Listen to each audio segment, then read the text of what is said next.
Or I guess our intro is on today's podcast. Your host Chris Nicole and TC answer round 2 of random questions. Yeah, tackle round 2 of our random set of questions. You can say whatever you want. Doesn't matter. I'm just gonna go with it. Yeah. Go with your heart.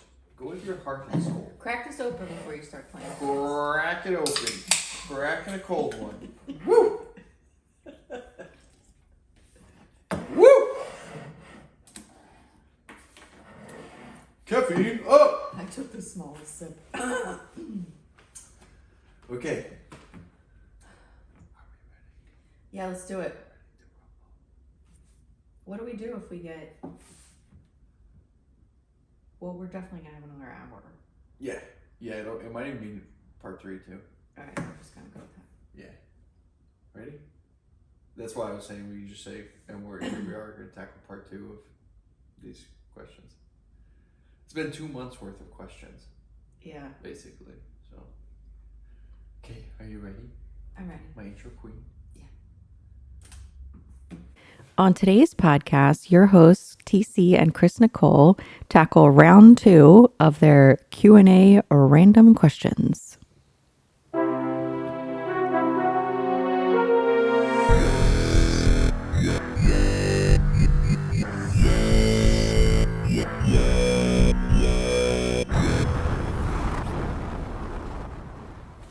All right, guys, we got such good feedback from the first part of our random questions.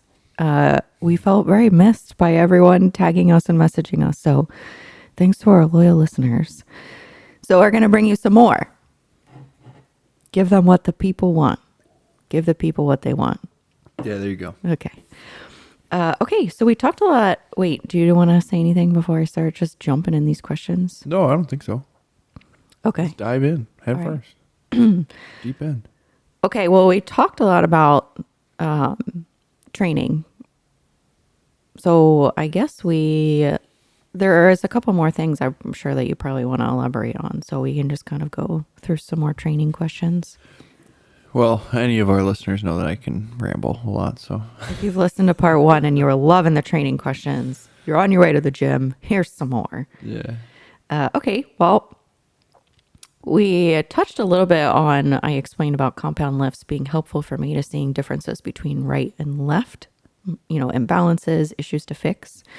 So do you want to talk a little bit about activation and imbalances from right to left? You specifically mentioned when we were preparing for this about one of our clients and her kickbacks. Oh, sure. So the question is, how do you correct imbalances from right to left? That's the question. Okay. I think the first step to correcting an imbalance, just like anything else, just like any other problem, is identifying where the problem is in your kinetic chain. Mm-hmm. And just like, let's say, for example, you have left knee pain. It's likely not like when you're exercising, okay? Not just chronic, my knee hurts all the time. We're talking about like, I went in and did squats, my left knee starts to bother me after 2 sets. Generally speaking, the issue is not with that joint, right? It's going to either be upstream or downstream. It could be ankle immobility. It could be hip issues. It could be, glute strength imbalances. It could be quad strength imbalances. It could be a lot of different things, but it's generally not going to be the infrastructure of your knee. So if you take that piece of information and extrapolate it to, I know that my left glute is weaker than my right glute. Are you talking about me now? Honestly, it's me, you, and Brett. If we think That's about, true. testing with the hip thrust, gauges. Yeah. Which, a little background there, I made some height gauges for the hip thrust, the barbell, and all 3 of us, when we locked out, and the right side was higher. And I was like, man, these gauges, man, I thought they were the same height. So if you're doing of course they were. Yeah, if you're doing, that's funny because we were doing a barbell hip thrust and we wanted to be able to measure lockout at the top. So there's a arm. If you're on YouTube, it looks like this. It's like a 90-degree angle piece of PVC pipe, essentially. Yeah. That I made it so it was Am I doing a good example? The height was adjustable. Yeah, walk like an Egyptian. And there's one on the floor on the right side, one on the floor on the left side. So we went to Brett's gym and we're testing this out. And yeah, Brett was hitting the right side. All of us. Yeah, it was you first, right? Oh, me first? Yeah. because he was off being Brett. Oh, yeah. He was doing all the things. Yeah, exactly. Like he Superhuman. Like he does. Yes. Okay. So the right arm was hitting and the left arm was not at the top of the hip thrust. And I asked TC to switch the arms because I thought that he had made them the wrong height. I'm like, babe, definitely just switch the arms. I think that we have the wrong height on the wrong side, or they're not even. We like put them next to each other. They looked even, but I was still unconvinced. So we switched the arms, and sure enough, it was the same thing. But I wasn't the only one. Mm-hmm. So it's been interesting to kind of like break down the exercises and look at, and this is a great example of an imbalance where you're going to favor one side over the other. Yeah. And so what I've noticed is like we all felt like we were locking out evenly with both sides, right? Yeah. But when you bias one side over the other side, your neuromuscular pathway is just stronger. So sending the same signal to each side, like if you send the same exact signal to each side, the one that's already stronger, the neuromuscular pathway that's more developed is going to have a stronger activation pattern than the side that's less developed. So it forced us to like, you get to lock out and then for me, at least I thought about squeezing my left side even more to finish that lockout and get that bar nice and even. So anyway, your glute imbalance is generally not a single faceted issue, or any imbalance for that matter. Lat, bicep, tricep, chest, legs, it doesn't matter. It's generally it's not single faceted. The first thing I look at is bracing pattern, because very often you'll see compensation issues arise through their core, their torso, where you try to recruit more or different musculature on one side versus the other side. And it's evidenced. And just like you mentioned, we had one client who was struggling with kickback, saying, I can't feel it on my left side. She sent me videos. Her right side, her torso was super stable. Her spine was super stiff. On the left side, you could tell there was a big compensation pattern when she was doing that kickback. Her back would arch to the side, and yes, an anterior pelvic tilt, but it was also arching to the left side as well. So when you start to see these issues and then you start to say, okay, well, instead of just trying to squeeze my glute harder, I'm going to see where else I can get performance improvements. And you start to look at your entire kinetic chain as a unit, as one singular unit, especially even for isolation exercises, because like we said, it was a kickback. Yeah. You start to see where these opportunities for improvement are. And then instead of just me telling her, well, I want you to, do double the reps on your left side, that's not going to help anything if you're just perpetuating an improper movement pattern, Yes. So we have to start by lightening the load a little bit so that you can get control of those muscles that aren't necessarily working properly yet. And then you ping that neuromuscular pathway time and time and time again at that lighter weight with maximum effort, right? Because just like we coach and everything else, it's a maximum effort mentality. You have to still try as hard as you can, even if you're only doing 10 pounds on a kickback, whereas you normally think that you do 20, So now what this is going to do is it's going to allow those weaker muscles to start to be incorporated, because you're not trying to bypass them because they're too weak. Sure. And then you can start building that proper movement pattern. And then your progress is going to be much more linear, because you're performing that rep the same exact way every single time. And that joint is now securely anchored in the position that's most efficient for it to be working in. Sure.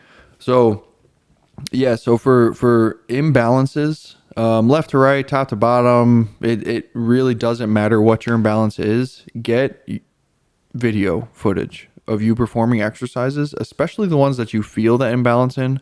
But really, any working set, you're going to be able to see things that you won't see. Like, you probably won't see this core compensation pattern like we were talking about with that client. You probably won't see that in a squat. So only recording your working sets and your squats, even though you feel that your right side is working a lot harder, you might not be able to see exactly what's happening. Right. So recording more working sets throughout your session is going to be more beneficial for you, and recording more working sets at different angles. It's going to show you, how you're moving, and it's going to show you where your power leakage points are.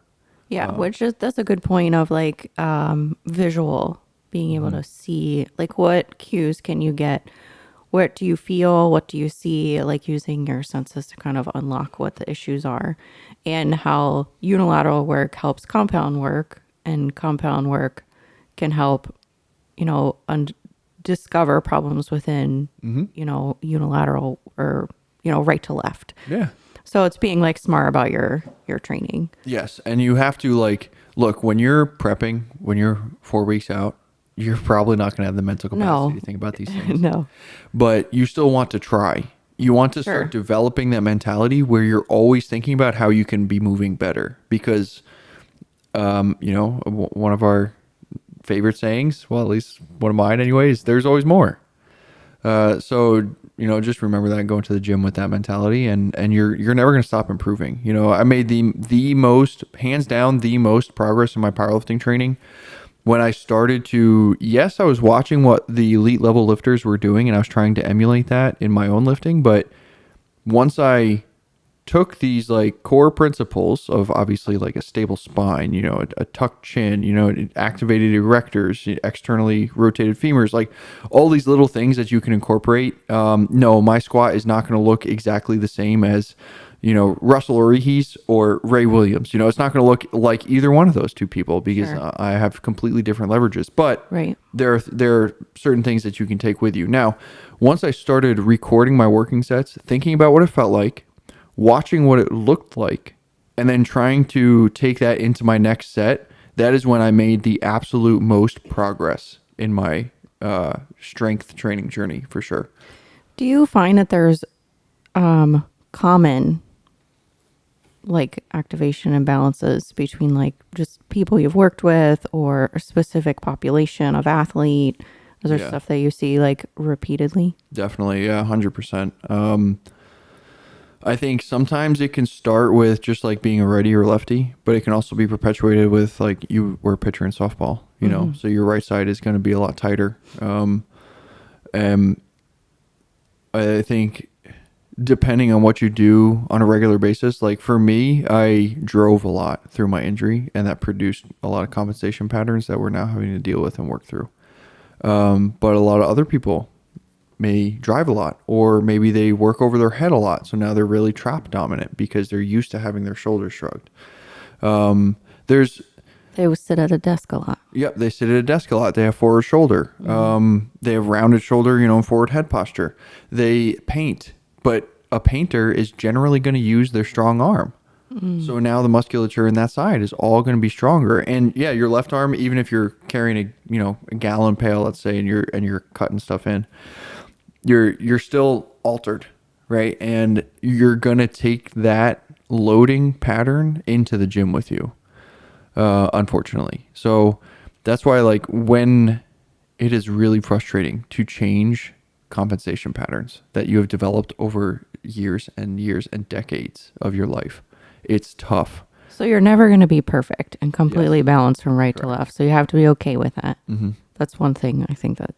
Yes, it's a double-edged sword. You have to understand that perfection is an endless pursuit. You're never going to reach absolute perfection. It's like, that's like winning the Olympia and saying, well, I'm here, I made it. Well, okay, but what's next? Right. Like the epitome, the top, the perfect form is, you're just not going to be able to get there, because again, like we just said, there's always more. Right. So just like I said, you go into the gym every time with, how can I do this better? And if it feels good, hey, just ride it out and get that pump, like feel it. If it feels good, maybe don't change anything. Record yourself and make sure that everything's moving properly, and send that video into your coach. And then maybe their more experienced eye might catch something that you didn't. And that's okay. That's okay too. Just because they catch something that you can do better doesn't mean you're doing it wrong. Well, and I think it's good to not just think about the one muscle group. As you're like, okay, well, for example, left glute is weaker, so I just need to think about my left glute. Yes, that's true. But you talked about up and down the kinetic chain. I don't know. Like your core, what's happening with your core. You talk about, like, you have talked about your feet, like what's happening with your feet or your knee or a previous injury or all those things. Like a comprehensive look at those imbalances, I think, is the quickest way. But the easiest way to get started, I think you give the advice of recording yourself to start analyzing. Yeah, and it's going to be like a multi-layered approach too, because when I first started trying to grow my chest, I worked differently than I do right now, because it's, you get one factor, you solidify it, and then you add a layer to that, and then you solidify it, and then you add a layer to that. So right now what I've been trying to do is push my lumbar spine back and activate my lower lats while I'm doing anything chest related.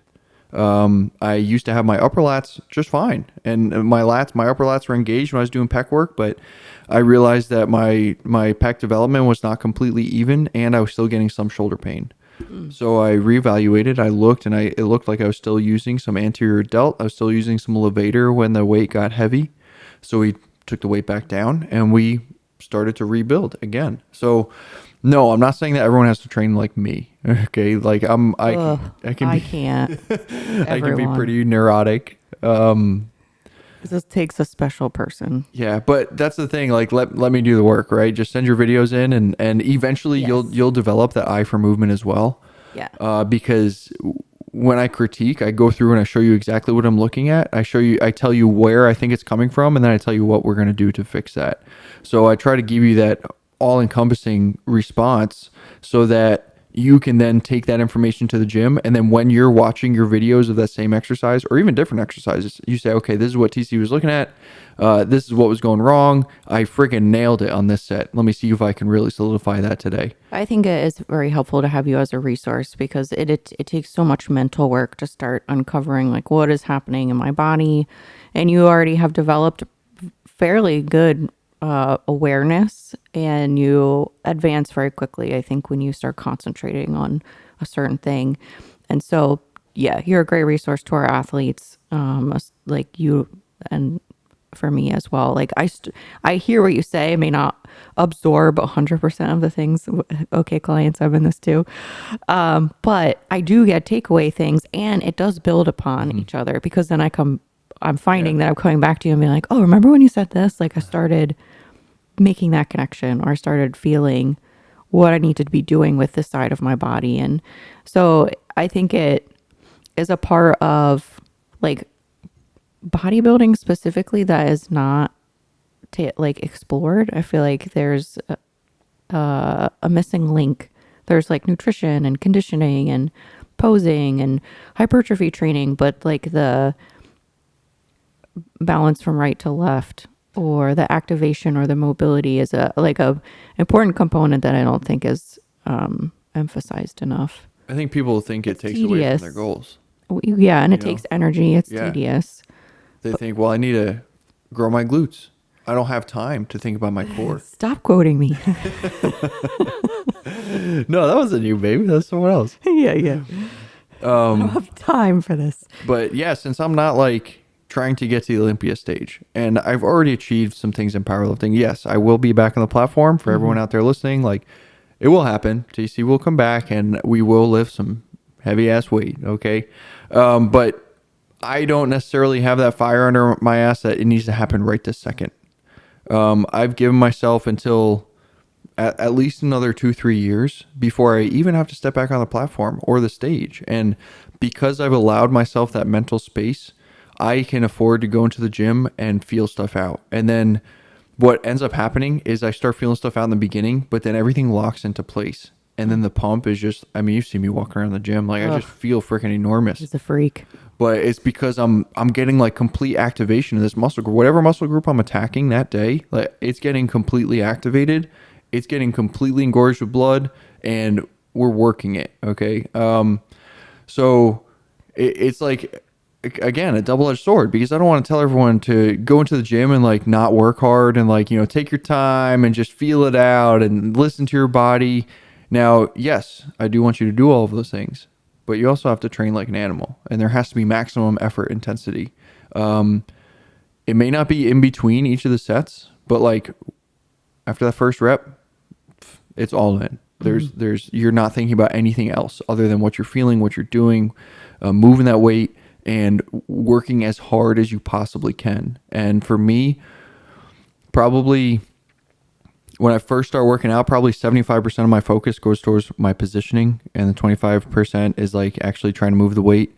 And then as I move up in weight, obviously those percentages change, but I always have a relatively high percentage focus on my positioning, because as a power lifter, you can't afford to isolate muscle groups without thinking about your positioning, because then you take it back to, let's say I'm doing lat pull downs and getting great lat activation, but I have this huge anterior pelvic tilt, my core is not engaged. What's going to happen when you go try to do deadlifts? Your lumbar spine is going to be hyperactivated. Your lats are going to be hyperactivated. And your core is not going to activate at all. You're going to hurt yourself. So you have to have like this all-encompassing approach when you're kind of trained like a hybrid athlete like that. But I kind of went off topic there. I did give the disclaimer in the beginning of this podcast that I rant and ramble. So. Well, we're talking about injury. Yeah. Well, you briefly touched on the potential of injury. We have seen, we had a client that was talking about knee pain. As a bikini athlete, talking about knee pain. I've heard this a couple times. Do you have any advice for someone struggling with knee issues? You can talk specifically about the situation if that helps make it more clear for our listeners.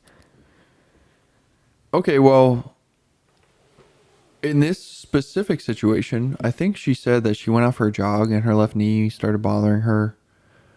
In my experience, okay, obviously knee pain can come from a few different areas. Right.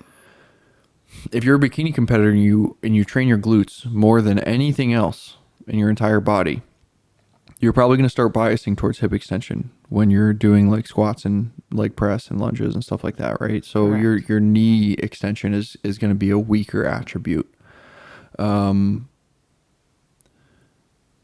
I think that can definitely cause problems because it alters the length tension relationship of certain muscles across these joints. And like your knee is a hinge joint. It only does one thing, right? It flexes and extends. That's it. So it's pretty basic. So if you're having knee pain, it's generally speaking because you have something that's tight or not functioning properly. So I think that a lot of bikini competitors, A, train their glutes a lot. B, don't train their quads and hamstrings that much. And if they do, they don't necessarily spend a lot of time stretching them. And C, when they do cardio, and a lot of times they can get up to at least 2 60-minute sessions a day. Right. They do it on an incline. Mm-hmm. And now if you're biasing hip extension and your knees are not working properly, eventually you're going to have gait issues and it's going to alter the way that you're moving. So going back to our last episode about functional training versus isolation, I think bikini competitors have a very good opportunity because you only have to build 2 muscle groups to be very large. So the rest of your time can be put into moving properly. Mm. Now what we started doing was incorporating things like the leg press, but with a focus on knee extension and flexion. Okay. Instead of just going through the movement and thinking about moving the sled, because now you're already ingrained, your glutes are super fired up, and we're doing this towards the end of your exercise or your workout. Your glutes are hyperactivated. You're going to try to use your glutes for this, which we do want you to use your glutes, but then your quads feel like they don't have to work, which is not true. And then, you're going to have your glutes and your hamstrings trying to pull your knees into extension, which is not how your knee is supposed to work. So now you have these shear forces being applied to your knees that aren't supposed to be there. So what I did with a couple people is I told them to focus on just only think about your knee when you're doing this leg press. Yeah, we want you to root. Yeah, we want your glutes engaged, but we already know that your glutes are activated at this point in the workout. So all I want you to think about is your knees and extending your knees with your quads. And they came back with great feedback on that it really helped. And I also told that one client who's having issues, I said, let's bring the incline down for now. And, let's focus on fixing this issue. I gave her some TKEs, which stands for terminal knee extensions. For anyone out there listening, those are great. If you're having knee pain, it's a great warm up. You can also walk backwards on a treadmill, but she was already doing that. So, and she said it did help, but I was just trying to give her a few other things to kind of help that along. Yeah. So yeah, knee pain it can be multifactorial. I'm not going to sit here and say this is how you fix your knee pain when you're working out. Again, you have to look up and downstream of knee pain very often, unless you have a pre-existing injury. Like we have a client, Ethan, who he had ACL surgery, right? So like when he tells me he has knee pain, we pull back. I don't say, oh, let's look at your ankles, let's look at your hips, where that's probably also an issue that we're going to have to deal with, because when your body sustains an injury, you start to compensate to avoid that injured body part. So that ankle is likely tight. It probably has an impingement in there. That hip is likely tight because things try to tighten up to protect that injured joint. But he's still going to like rehab and stuff. So we stay in our lane. You let the rehab therapist do their thing. I tell him to tell us what they're doing, and then we kind of take that and run with it. See what we can do. See what we can build on it. But yeah, in general, like if I were to offer general advice to anyone out there experiencing knee pain, I would say look at your ankle mobility from side to side. There are plenty of YouTube tests out there that, Squat University has a really good one. But I'm going to assume that the knee that's bothering you, that ankle, is less mobile than the other side. And then you can look at hip internal, external rotation as well. So you sit on a bench basically, and you try to keep your femur stationary while you swing your foot out and then in, and see how much external rotation you have and internal rotation you have. And I think I said that backwards. I think when you swing your foot out, that's internal rotation. Your femur is turning internally. And then when you swing your foot back up, that's external rotation. Mm-hmm. So, check those things. I'm going to assume that you have an issue there. And what the other thing that you're going to feel when you're testing that internal, external rotation in your hip is you're going to feel your core musculature bracing differently.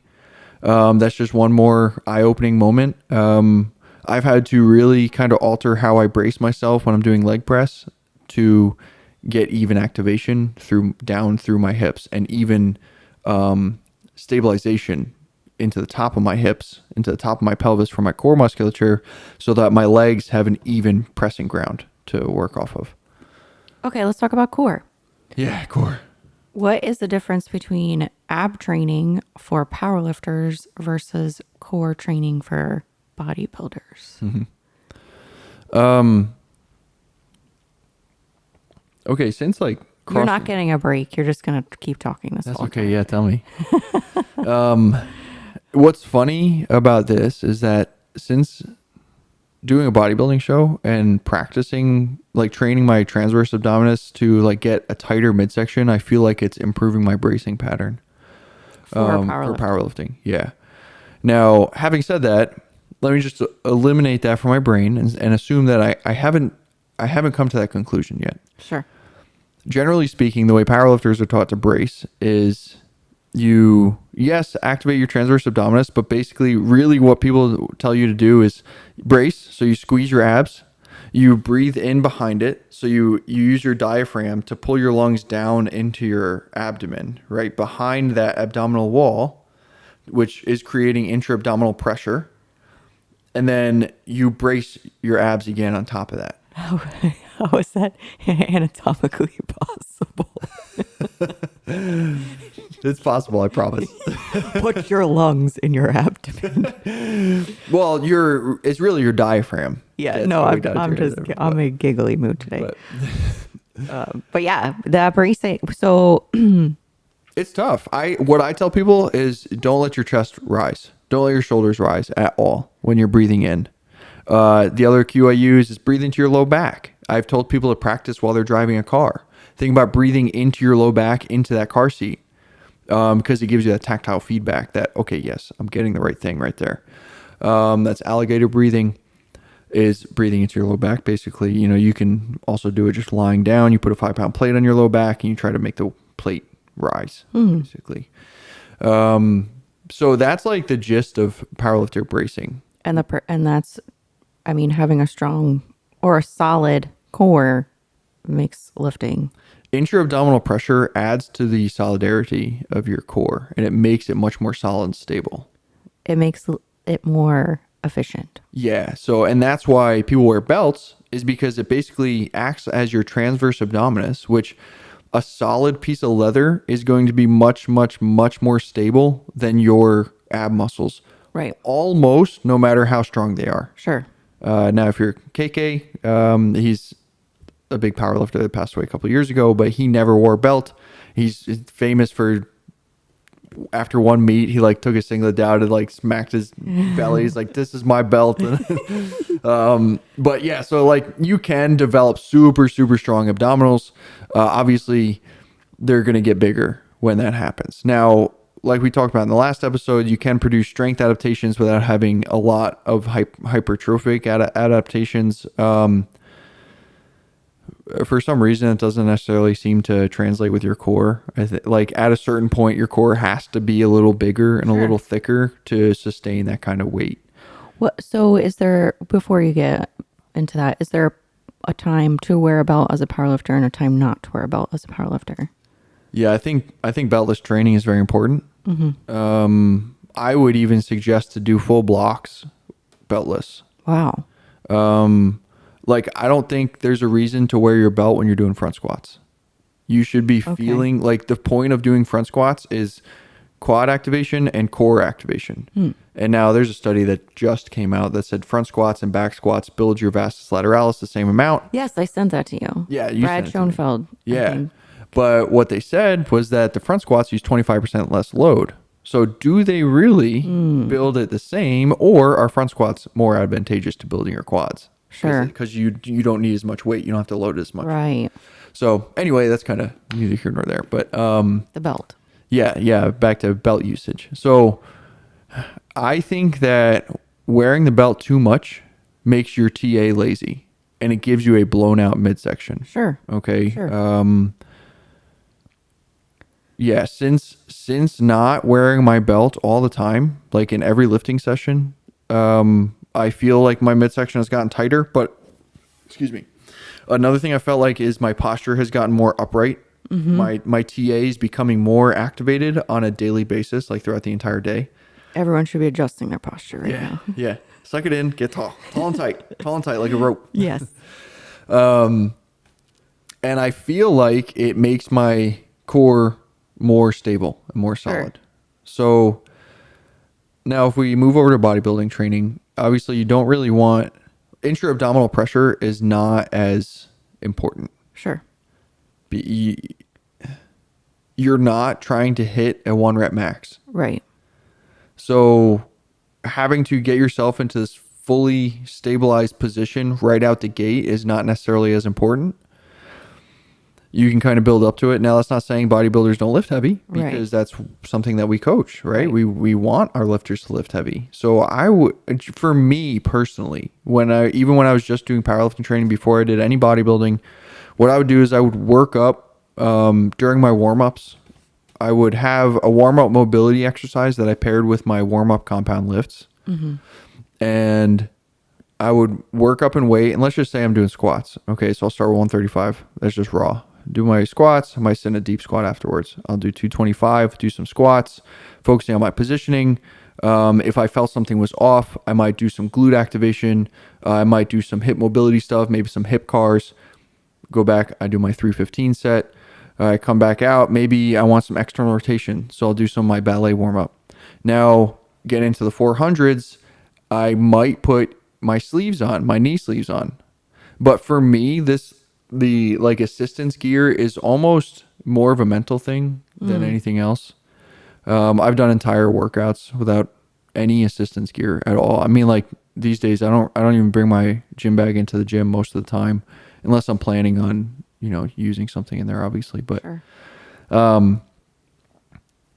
I think it's very important to have unassisted lifts, because it teaches your body how to work properly and heavy too, right? Like I'll go into the 400s, and it won't be until I have 495 on there or more, at least, that I put a belt on, because I want my body to know how to brace and how to stabilize without that belt. Because then when you put that belt on, it is an assistance. It's not a crutch. Whereas if you have that belt on all the time, perpetually, for every single lift, anytime that you go heavy, you have that belt on, it's going to turn into a crutch, and we don't want that. So especially if you're a bodybuilding athlete, I'm not a fan of wearing your bodybuilding belt for every session. I'm sure there are people out there who think that it makes their waist smaller. I'm just not really a fan. I would rather train your transverse abdominis to hold everything in super tight and have you standing up nice and tall through your entire workout, instead of relying on that belt to put you in that posture. Because then what's going to happen when you're on stage, right? Like, you can't wear that belt on stage. So. Yes. So that's one thing that I would say, like anecdotally, I could speak on is I used to wear a belt for my instructions were every exercise, every lift, you are putting this belt on. So anytime I was in the gym touching a weight, I had to have a lifting belt on. And so I went through all these preps doing that. I did feel like it inhibited some of my muscle growth because it inhibited certain movement patterns, like a hip thrust, for example. I was hip thrusting with a weight belt on, and I felt like because of its position on my torso, it was actually creating more of an anterior pelvic tilt. I was not able to engage my glutes the same way. Once I started training without a belt, it was a work in progress because I had to retrain my body. First of all, I felt really weak working out without a belt on. I was like, man, I can't do anything. But I had to kind of like retrain those patterns, like those exercises and like the right cueing and the right body positioning. And I had to get my core to wake up and participate in the exercises. But my waist, after a year or two, I don't know, maybe 2 years of not wearing a lifting belt in the gym, still stayed small on stage because I was curious. I was like, man, I'd rather like be strong and be able to stand up in my poses with confidence and poise and posture because I have a core that's keeping me upright versus like just trying to lift through my shoulders or but I was like, will my waist look a little bit wider? Will it be bigger? And it was still small. I don't know. I think it was relatively the same size, whether I had gone through a prep wearing my belt. It was a half an inch bigger Okay. with this look versus your Tahoe look. Yeah. Which of you? If you look at Tahoe and you compare it to the stage shots from your competition last year, it's completely different, completely 100% different. And it's because of how you're carrying yourself and how you're able to position your body because you have the core musculature in there, that you're being intentional. We're not balancing, right? We're not balancing. We're standing tall and we're being intentional with our positioning. I did feel very confident walking on stage because I felt that I could carry myself when I competed last year with those adjustments in my training and how I looked at my core activation. So I barely train with a belt anymore. It's been a really long time since I've trained with a belt. I just started wearing it recently for heavier compound lifts. So if I'm going for, like we talked about in the last episode, like a 3 to 6 rep max, or I'm getting into like heavy territory, I will put that on for like a deadlift or when you did 225 for a set of 5 the other day, you had your belt on, right? Actually, I don't. No, I did. Okay. Yeah, I had 225 on. Yeah. Or I had my belt on for 225 on my sumo deadlifts. But I'll never wear a belt hip thrusting ever again. It defeats the purpose for me. I'd rather have bigger glutes because I'm training properly and my waist a little bit thicker, which when you visually look at it proportionally on stage, it's going to make your waist look smaller anyways if you have huge ass glutes. Yeah. So I'd rather look like that than keep trying to shrink parts of my body. I'd rather build other aspects of my body, if that makes sense. So outside of the functionality aspect of like being able to walk around, my cardio was easier because my core was stronger. My posing was better. And I just feel like it allows me to add muscle. But I know that's a big question about like for bodybuilders, because historically, you see Ronnie Coleman and stuff wearing these belts that are like crazy tight. They're trying to keep a small waist. Please don't do that, guys. Please don't. But like how does that translate? Because you will see competitors do a variation of things while you're looking on social media. They're all doing. And everyone's got their opinion. Right. That's okay. And what might work for some person might not work for another, but you have to like try the things out. you have to try with it or without it. And think about like what's actually happening. Be cognizant. Don't just say, this is making my waist small, so I'm just going to keep doing it. Like, is it really? Yeah. Or I want to look like Issa, so I'm going to wear a waist trainer. Oh, no one's going to look like Issa. And that's the point, is you're never going to change your pelvis width or your rib cage size. You're not going to be able to change those two things. You're never going to. So I'm a big fan of intentional positioning rather than rolling the dice and hoping for the best. You know what I mean? Sure. So yeah, so like for competitors, I think and I don't squat heavy because I'm not there yet in my training. I have too many imbalances from right to left to squat effectively at a heavy weight. So I do all my squat work with no belt because of that reason. I'm trying to get my left side to work and wake up. And then once I have that and I can start going heavier, then I'll probably incorporate a belt. But I'm there with deadlifts right now. And then, yeah, like I said, won't do it for hip thrust. But training my transverse was very different too, because I had never done that before. The trend of ab vacuuming started happening at some point when I was with my last coach. And then everybody started like just sucking their abdomen in. And it didn't make sense to me because when you are using your diaphragm to create a hollow body, first of all, that looks really ugly for bikini. You don't look like you shouldn't be doing that on stage. And pros actually get dinged for doing too much of hollow body, like ab vacuum type of thing. So even at that level, that's like, they're not awarding that. Ab vacuums are for like classic physique. They're right. Is that the only category? You can do it in bodybuilding. Like that's first of all, very challenging. So anybody that can do it, that is impressive. But that diaphragmatic, like hollow body ab vacuum is not something that I felt I should be practicing because it didn't translate into, it didn't make sense. So if it doesn't make sense, generally speaking, I won't do it. But when you started incorporating dead bugs, which is an exercise where you lay on your back, your arms are straight out in front of you, in front of your shoulders. Your knees are at a 90-degree angle. And you focus on pushing your belly button to the floor and keeping your back flat. So you do have to think about a little bit of interior pelvic tilt. Posterior, correct. And once you're able to control that with your core, which sounds really dumb, but it's actually very challenging if you're doing it correctly. And then you can start working on extending a leg and like opposite arm and leg, because as those appendages move away from the midline of your body, it puts more stress on your core. Yeah, there's more leverage. The weight's the same, but it changes the leverage. Yeah. So for my for my competition season last year, prior to that, when I started working with you, we started training core very differently. It wasn't a bunch of crunches and like reverse crunches.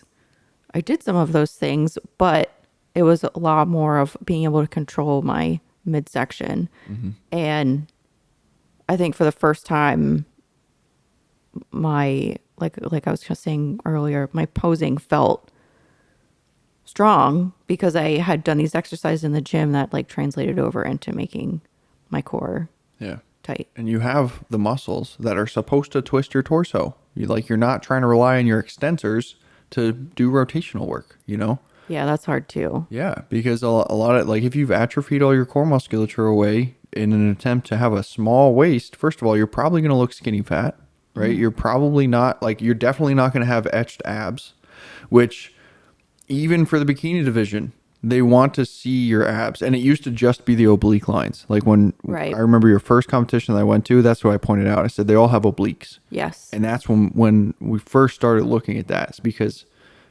we rethought ab. Mm-hmm. Well, I started rethinking ab training. If pros have obliques, why do I not have? Exactly.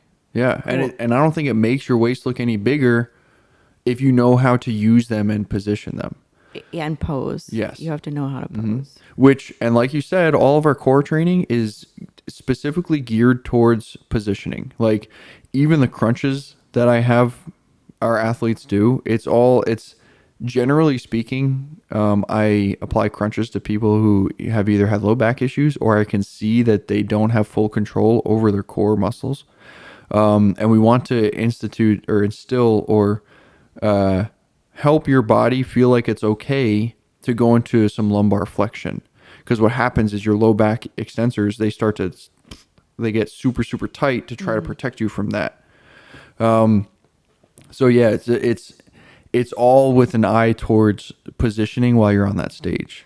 And if you have abs on stage, that makes you look more conditioned. Yeah. That is Yeah. something that I 100%. recently learned. Like, no, you don't need to have like a huge 6'8" pack. You don't have to be like you don't have to have big rectus abdominis muscles, but you do have to have Have to be musculature. there. Yes. And if they can see lines and etching, automatically it makes you look tighter. And I don't know, that's just like a really weird, freaky thing that I've recently learned, that it just that illusion Yeah. does take place.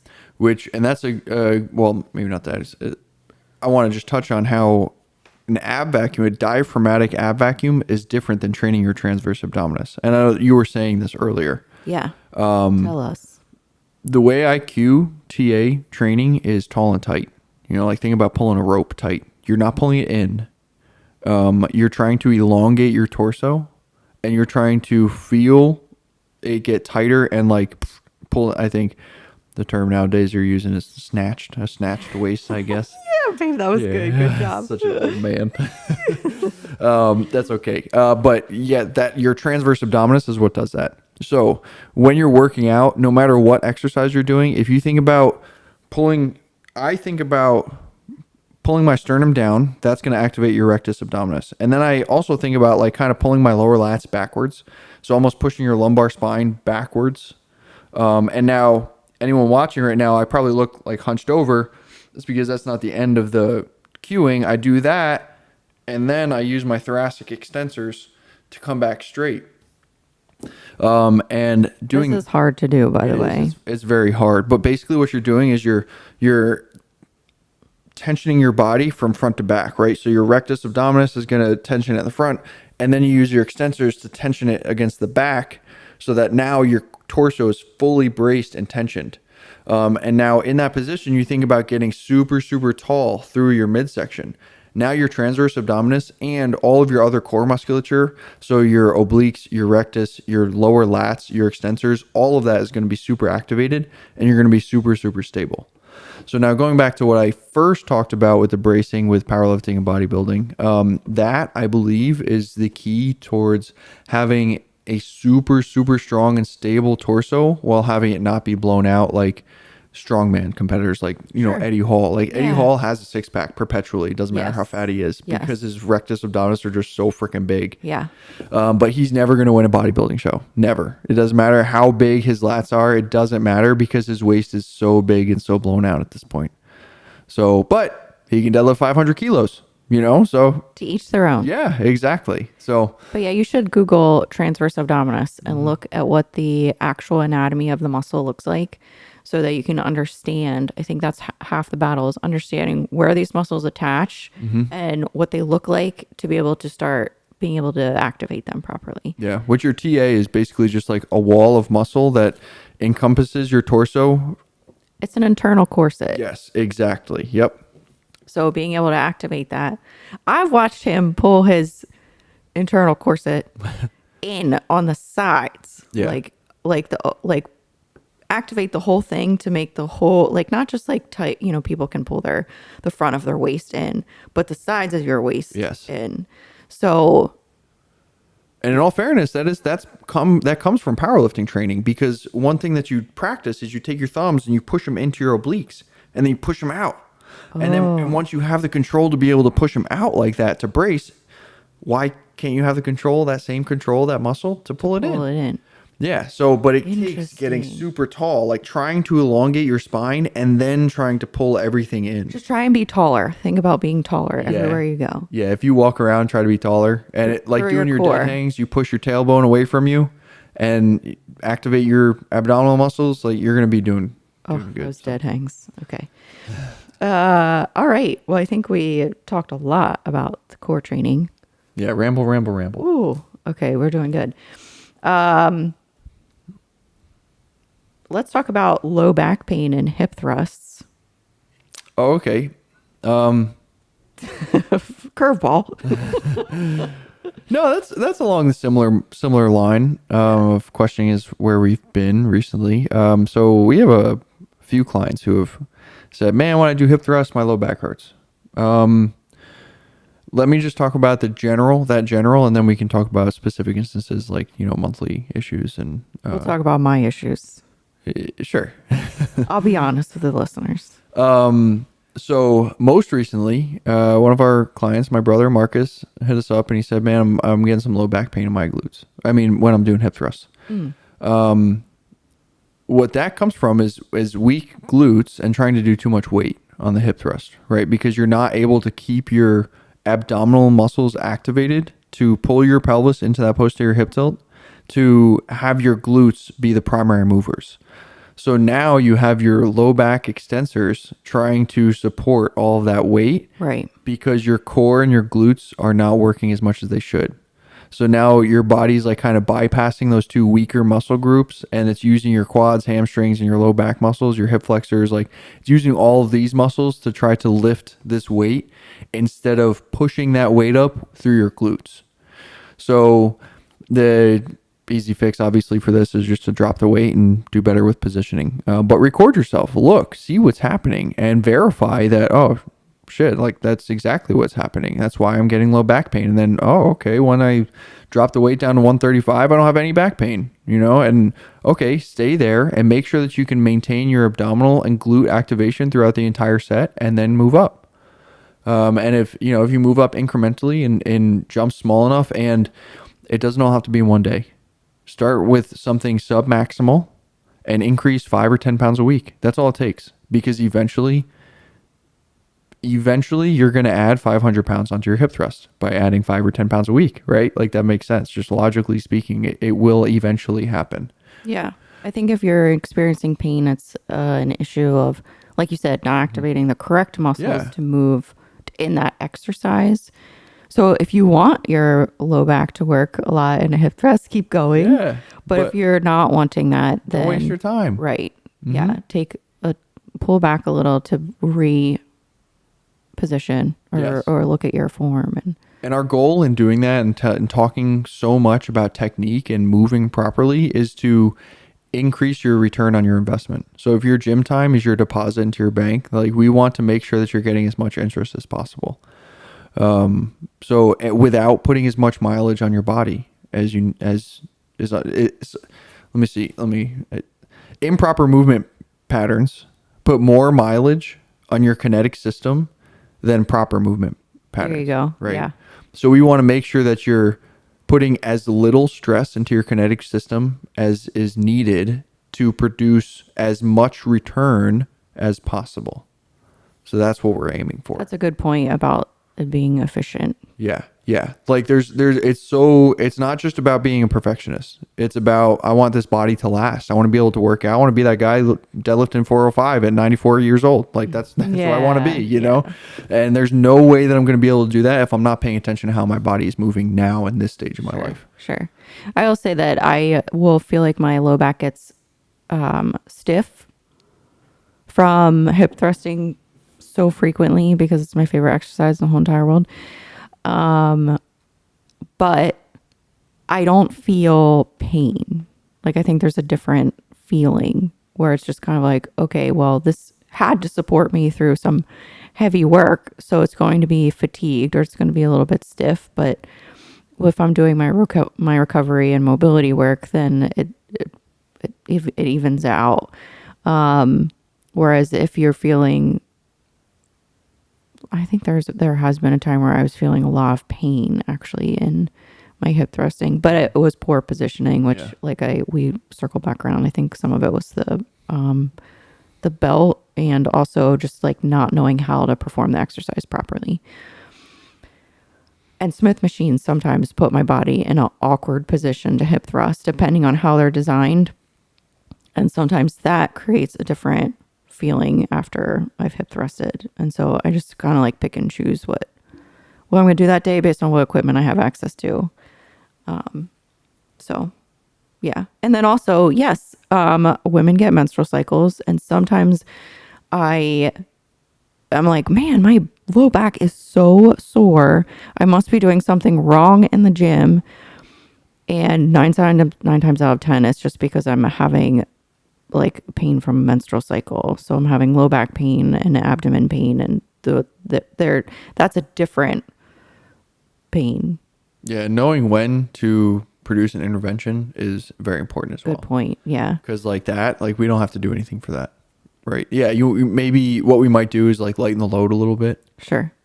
Well, that's another thing Go we for can. higher rep PRs, but Right. So let's talk about that, because Lyle McDonald talks about like women are a little bit more pliable in their joints prior to a menstrual cycle. Because if you think about it in nature, like you're preparing to carry a child, and in those like phases, which is kind of similar to like it's not the same as childbirth, but there are periods where your joints are stiffer and they're a little bit more pliable, and towards the end of your menstrual cycle there will be some flex.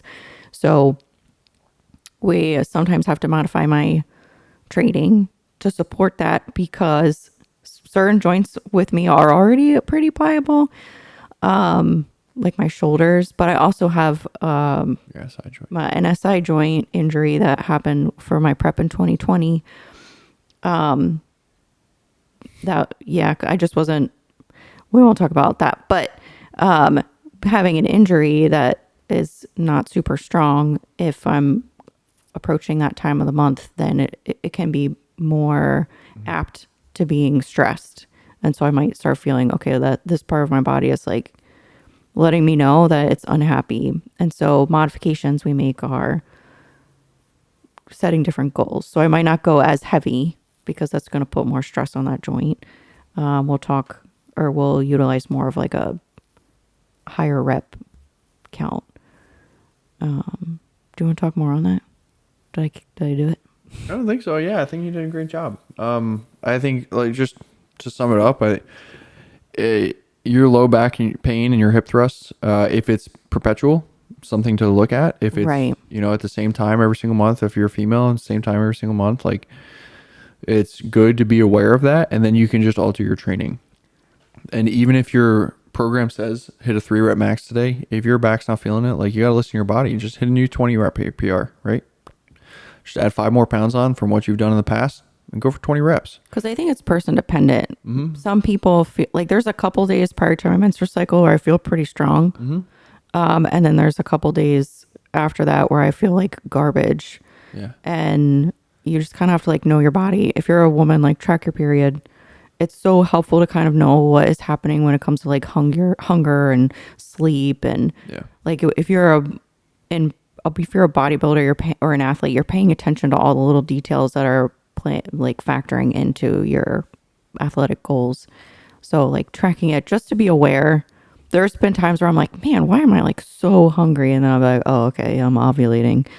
Why is my sleep crappy? Or why does my body feel so sore and I'm not recovering as well? And it's because my menstrual cycle is coming up. So it's just important data you can use, and then like talk with your coach if you're like, because there's times where I go to the gym, I'm like, I just cannot do heavy today because I have, Well, and sometimes it's just how you feel too. Because the other day you said yeah, that to me. that's true. You said that to me, and then you went up to like 400 or 500 pounds or whatever. You weren't supposed to be watching. I was like, okay. I was trying to I'm hide. looking over and I smiled to myself. Yes, you're gonna do it. Yep.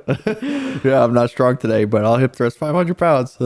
Well, so yeah, you have to like feel it out. But Usually when you get into it, like sometimes things change, and a lot of times it's your brain. it is And a lot that's- of my brain. Yeah. I often tell people your emotions lie to you. Your brain will lie to you all the time. It's geared towards survival, so it's trying to protect you from things, and you have to tell it that it doesn't know what it's talking about, basically. So Well, you have to know when to toggle those Yeah. switches, because sometimes those you have to listen to your body in some aspects, but there are other times where it's just being lazy. I just don't want to do this because I'm cranky. Yes.